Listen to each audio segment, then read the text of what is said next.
गढ़ड़ा, गोंडल, बोचासण, सारंगपुर, अटलादरा, अडवाळ, अचारड़ा, कंथारिया, मोजीदड़, લીમડી, અમરેલી, રાજકોટ, ભાવનગર, અમદાવાદ, નડિયાદ, આણંદ, મુંબઈ, સુરત આવા તો કઈ કેટલા સ્થાનો ગુરુ ભક્તિના કીર્તિ સ્તંભો સીમા ચિહ્નો બની ઇતિહાસના ગવાક્ષમાં ચિરંતન બની ગયા છે।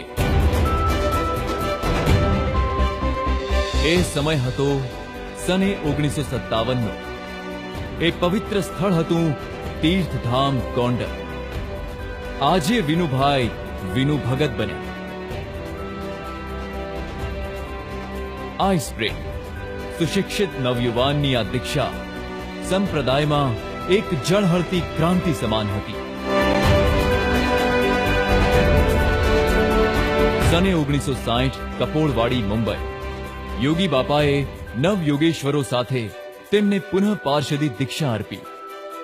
સને 1961 ગઢડા વિનુ ભગત આજે ભાગવતી દીક્ષા લઈ સાધુ કેશવ જીવનદાસ એવું શુભ નામ પામ્યા।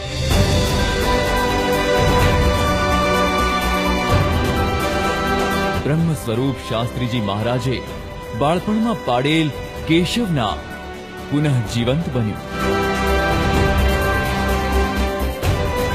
આ દીક્ષા કેવળ ભગવો ઓઢી લેવાની ભાગવતી દીક્ષા માત્ર નહોતી। બ્રહ્મ સ્વરૂપ યોગીજી મહારાજ અને બ્રહ્મ સ્વરૂપ પ્રમુખ સ્વામી મહારાજ રૂપી ગંગા જમુનાની સાથે પ્રગટ બ્રહ્મ સ્વરૂપ મહંત સ્વામી મહારાજની કલ્યાણની અંતઃસલીલા સરસ્વતી આ રીતે પ્રવાહિત થઈ। નવદીક્ષિત નવયોગેશ્વરોના પ્રારંભના વર્ષો ઘાટકોપર અને કાંદીવલીના મંગલ સ્થાને સંસ્કૃત અભ્યાસ અર્થે વીત્યા। સેવા, સમર્પણ, સમજણ, આત્મબુદ્ધિ, દિવ્ય ભાવ, નિર્દોષ ભાવ સૌમાં મોટી ઉંચેરા સાધુ કેશવ જીવનદાસજીને યોગી બાપાએ અક્ષર ભુવન મુંબઈમાં 50થી વધુ સંતોના મોવડી તરીકે નિમ્યા। ત્યારથી તેઓ મહંત સ્વામીના નામે ઓળખાવા લાગ્યા।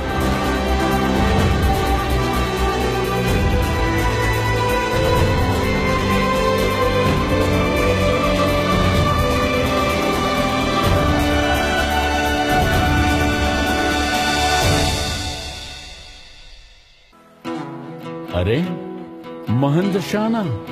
મહંત ઉટકે છે વાસણ, મહંત વણે છે રોટલી, મહંત પરોવે છે હાર, મહંત લે છે મુખપાઠ, મહંત કરે છે ચરણ સ્પર્શ, મહંત કરે છે દંડવત, પધરામણી, કથા વાર્તા, પ્રશ્નોના ઉકેલ, મહંત સ્વામી સૌના માતા તુલ્ય બની રહ્યા।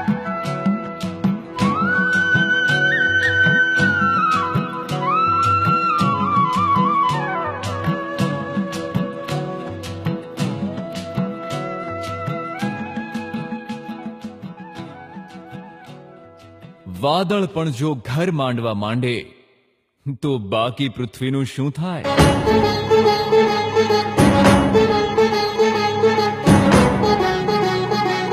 હા, કાળક્રમે સમગ્ર સત્સંગમાં આ ગુણાતીત મેઘ વરસતો રહ્યો, સત્સંગને પુષ્ટિ આપતો રહ્યો, સત્સંગને શોભાડતો રહ્યો, પોતાના તન મન ધનથી કુરબાન થતો રહ્યો, સતત હોમાતો રહ્યો।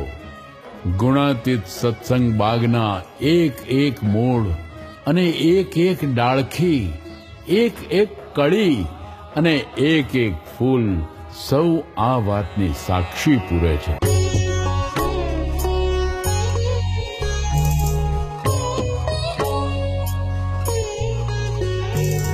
ભાગ્ય મોટાએ ભૂમિના જીયા હર્યા ફર્યા હરિયા પર, પાવન થઈએ પૃથ્વી હરિચરણને પરતાપ।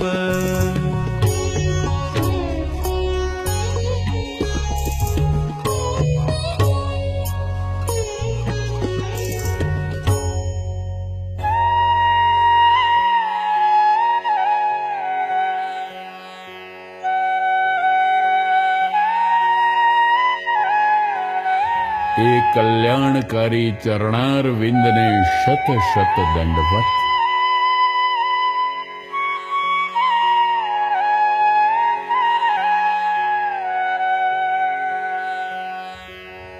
જય સ્વામિનારાયણ.